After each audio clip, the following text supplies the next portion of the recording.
아마 이번 카타르 월드컵을 계기로 가장 큰 관심을 받은 국가는 한국이 아닌가 싶습니다. 비록 브라질의 벽을 넘지 못하고 8강에는 진출하지 못했지만 선수들의 투지, 믿을 수 없는 역전승, 한국인들의 응원 복장과 문화, 그리고 한식 등 한류 문화가 세계의 주류 문화로 자리 잡은 상태에서 열린 세계인들의 축제에서 한국의 모든 것들은 사랑을 받았습니다. 이처럼 한국 대표팀이 세계인들의 관심을 받게 되자 동시에 주목을 받은 인물이 있으니 그 주인공은 바로 벤투 감독이었습니다. 가나와의 경기에서 테일러 심판이 한국에게 코너킥을 주지 않고 경기를 끝내버리자 불같이 분노하며 경기장에 뛰어들어가 항의했고 결국 레드카드를 받으면서 3차전 포르투갈과의 경기는 관중석에서 보게 되었죠. 그리고 과거 선수 시절 한국과의 인연 역시 알려지며 해외 축구 팬들에게 벤투 감독 역시 유명인사가 되었습니다. 비록 아쉽게 16강전에서 브라질을 만나 패배했지만 여전히 벤투 감독을 향한 좋은 평가가 나오고 있는데요.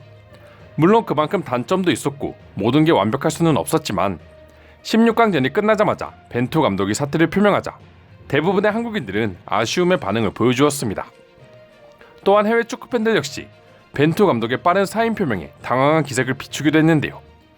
이처럼 한국 축구와 벤투 감독이 관심을 받기 시작하자 뜬금없이 한국의 일산이라는 도시도 같이 관심을 받기 시작했습니다. 해외 네티즌들은 저마다 일산이나 한국의 다른 도시에서 생활하고 싶다고 말하거나 아니면 한국에 살고 있는 외국인들이 직접 한국 생활의 장점을 댓글을 통해 남겨주기도 했는데요. 그건 바로 벤투 감독이 화제가 되면서 과거 벤투 감독의 한국 생활까지 동시에 해외 커뮤니티를 통해 알려졌기 때문입니다. 그리고 벤투 감독이 살던 곳이 일산이었던 것이죠. 또한 벤투 감독이 한국으로 오기 전 생활했던 중국과는 너무나도 대비되는 한국에서의 일상이 공개되면서 중국과 한국은 절대 같은 아시아가 아니라고 주장하는 외국인들도 생겨나고 있었습니다. 일단 벤투 감독의 한국에서의 일상은 아내의 SNS 계정을 통해 알려지게 되었는데요. 사진을 보시면 아시겠지만 정말 대충 보면 한국의 일상적인 중년 부부가 아닌가 싶은 착각이 들기도 합니다. 꽃 밑에서 사진을 찍는 모습이나 포즈 등이 한국인들에게는 너무나 익숙한 중년 부부들의 모습이었기 때문이죠. 사진에서 볼 수 있는 것처럼 벤투 감독은 중국에서와는 달리 너무나도 행복한 4년을 보낸 걸 확인할 수 있습니다. 아내와 함께 제주도로 여행을 가 오픈카를 타기도 하고 호수공원을 배경으로 여유롭게 앉아 그림을 그리기도 했죠. 또한 일산의 장점이라고 할 수 있는 여러 인프라를 이용하며 만족하는 모습도 쉽게 찾아볼 수 있었는데요. 실제로 벤투 감독은 항상 가족들이나 코치들과 함께 일산의 한 종합몰에서 자주 식사와 쇼핑을 했으며 같이 사는 아파트 주민들에게는 엘리베이터에서 만나면 먼저 인사를 하기도 했다고 합니다. 정말 한국인처럼 지냈던 것이죠. 온라인 커뮤니티에 가보면 일산에 가면 40% 확률로 벤투 감독을 만날 수 있고 너무나 친절하게 인사와 사진을 찍어준다는 후기들을 여러 볼 수 있습니다. 그만큼 벤투 감독 역시 한국 생활과 한국인들 모두에게 만족하며 생활했다고 합니다. 이런 일상들이 전해지면서 자연스레 한국에 고전역하면서도 첨단 시설이 함께 있는 도시 생활이 외국인들에게 알려지게 되면서 한국에서 살고 싶다는 반응까지 나오게 되는 것이죠. 하지만 벤투 감독과 마찬가지로 같은 아시아 국가지만 중국만큼은 절대 가고 싶지 않다는 외국인들도 계속해서 등장하고 있었는데요. 도대체 벤투 감독은 중국에서 어떤 일이 있었던 것일까요? 처음 벤투 감독이 한국 대표팀의 사령탑으로 선정됐을 때 한국 축구 팬들이 가장 우려했던 점은 바로 중국에서 쫓겨난 감독이라는 타이틀이었습니다. 중국 총칭 리판에서 지휘봉을 잡았지만 7개월 만에 물러났기 때문인데요. 그런데 사실 벤투 감독이 성적이 좋지 않아 감독직에서 물러났다기에는 조금 이상한 점들이 많습니다. 애초에 중국 소속팀 측에서 설정해준 목표는 1부 리그 잔류였고 벤투 감독이 경질되기 직전까지도 팀은 1부 리그에 속해 있었죠. 또한 시즌 중 한 번도 강등권 순위로 내려간 적도 없었습니다. 5승 3무 8패로 하위 것을 벗어나지 못한 것은 맞지만 강등의 위협과는 거리가 멀었죠. 오히려 충칭의 수준 낮은 스쿼드를 생각해본다면 기대 이상의 승점을 획득했다고 보는 것이 맞습니다. 때문에 해외에서도 벤투 감독의 행보에 대해 의구심을 가지고 있는 사람들이 많았는데요. 그런데 수많은 중국 생활과 관련된 의구심은 벤투 감독이 한국에서 생활하게 된 후 진행한 인터뷰에서 풀리게 되었습니다. 사실 벤투 감독은 계약 내용에 포함되지 않은 중국의 여러 문제 때문에 어려움을 겪었다고 합니다. 벤투 감독은 인터뷰를 통해 중국에서는 환경이 달랐고 여러모로 어려웠다. 하지만 한국에 오니 중국과 한국의 환경이 어떻게 또 얼마나 다른지 깨달았다라고 밝히며 한국에서의 활동에 만족감을 드러내고 있었죠. 정확한 언급은 없었지만 벤투 감독과 협상을 진행했던 김판곤 위원장은 중국에 있을 당시 아주 고생을 한 것 같더라. 중국 측의 지원이나 환경, 전체적인 일처리 등이 수준에 미치지 못했던 모양이라고 말한 것을 미루어 보았을 때 한국과는 비교도 안 되는 수준 낮은 환경에서 생활한 것을 알 수 있었는데요. 벤투 감독이 한국과 중국에서 있었을 때 보여준 태도 차이만 보더라도 지금의 한국 생활에 얼마나 만족하고 있는지를 느낄 수 있습니다. 중국의 스포츠 관련 언론 매체인 시나스포츠는 파울루 벤투 감독이 충칭에 있을 때와는 달리 한국 대표팀에 와서 전혀 다른 태도를 보이고 있다고 보도한 적이 있습니다. 시나스포츠는 충칭 시절 벤투 감독에 대해 거만했다, 선수 탓을 했고 선수단과 관계가 냉랭했다, 베이징 거항과의 경기에 졌을 때 한 코치는 공개적으로 분노를 표하기도 했다고 주장하며 벤투 감독을 비난했습니다. 실제로 당시 벤투 감독은 구단이 주선한 언론 개별 인터뷰까지도 모두 거절한 것으로 알려지기도 했습니다. 이와 관련해 충칭 내부 사정에 정통한 관계자에 따르면 벤투 감독이 중국에서 쫓겨난 이유는 사실은 경기 성적 때문이 아니라 선수단 및 구단과의 관계 문제가 그 이유였다고 합니다. 중국 축구계에서 흔히 있는 정치적 암투에 벤투 감독이 괴로워했다는 것이 주된 이유였는데요.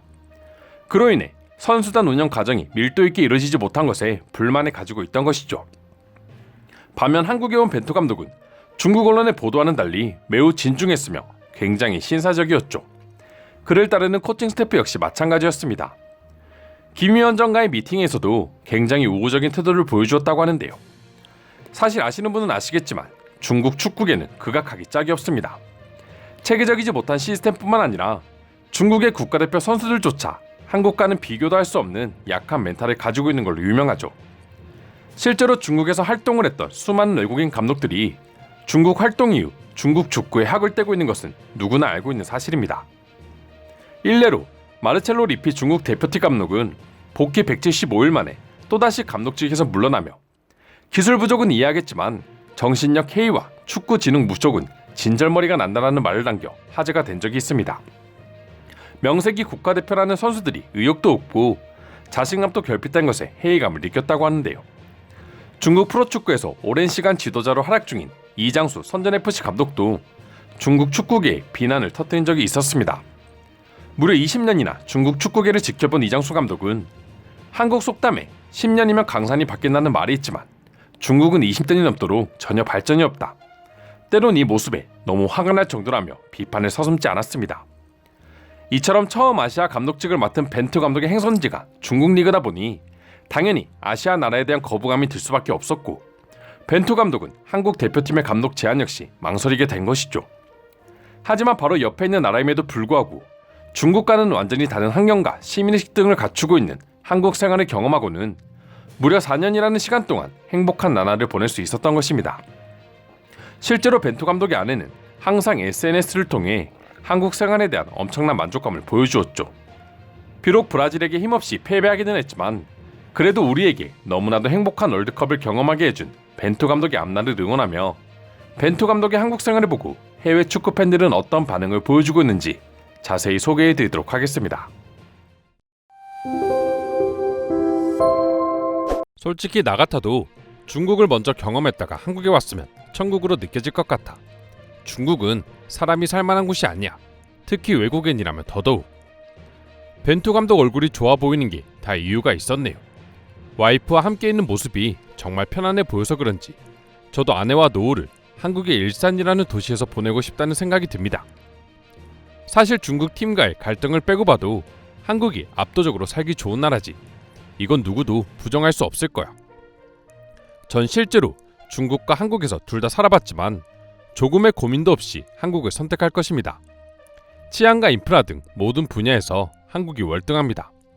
바로 붙어있는 아시아 국가지만 두 나라는 완전히 다른 나라입니다. 서울의 지하철은 최고다. 청결하고 편리하며 서울시 구석구석까지 뻗어있는 것에 비해 가격도 착하다. 여름에는 시원하고 겨울에는 따뜻하며 항상 정시에 오지. 중국에선 절대 볼 수 없는 풍경이야. 중국의 지하철은 지옥이에요. 인구 대비 턱없이 부족한 지하철 수를 가지고 있어서 타기도 어렵고 더럽기 그지없습니다. 감독 입장에선 중국 선수들은 키울 맛이 안 나지. 퇴근을 하고 집에 가면 할 것도 없어. 나 같아도 중국보단 한국에서 살고 싶을 것 같아. 공원, 강, 산, 쇼핑몰 등 모든 것들을 한 도시에서 경험할 수 있어. 애초에 중국 축구계는 비리로 썩어 있어서 누가 와도 회생불능입니다. 벤투가 한국을 선택한 것은 정말 현명했어요. 벤투가 살고 있는 일산은 정말 살기 좋은 곳입니다. 저도 1년 정도 거주한 적이 있는데 서울과 비교적 가까우면서도 서울에 밀리지 않는 인프라를 가지고 있죠. 벤투 감독이 한국 측에서 마련해준 일산 아파트에 굉장히 만족해서 매일 가족들과 외출한다고 하던데, 나도 한국 아파트에 살면서 저녁을 먹고 늦은 밤에 편안하게 산책을 즐겨보고 싶어. 그게 진짜 가능한지는 모르겠지만 중국에서는 밖에서 외출하는 사진들을 찾아볼 수도 없어. 그만큼 가고 싶은 곳도 갈 수 있는 곳도 없다는 거지. 다들 중국과 한국 중 선택하라고 하면 무조건 한국에서 살 거 아니야? 벤투도 마찬가지였겠지. 물론 중국 스포츠계에 정이 떨어졌다는 게 첫 번째겠지만 한국이 살기 좋다는 점도 무시하지 못했을걸. 근데 벤투가 사는 곳은 어디야? 진짜 좋아 보인다. 당연히 서울이겠지. 서울은 아니고 일산이라는 서울 근교 신도시 지역으로 알고 있어요. 여유로운 생활을 즐기고 싶으면 서울 근교 도시가 훨씬 살기 좋아요. 서울과의 접근성도 좋고요. 난 중국인이지만 현재 한국에 살고 있고 중국에 살 때보다 훨씬 만족하고 있습니다. 벤투 감독의 마음이 어떤지 알 것 같아요. 중국은 얼마나 배 아플까? 벤투 감독이 중국에서 홀드받고 한국에서 공을 세우고 있으니 분명 국가대표 감독으로 모시겠다고 또 설득하고 있겠지. 벤투가 갈 리가 없죠. 선수들 수준도 아예 다르고 중국이 살기 좋은 것도 아니고 온갖 비리에 잔뜩 질려서 한국으로 온 사람입니다.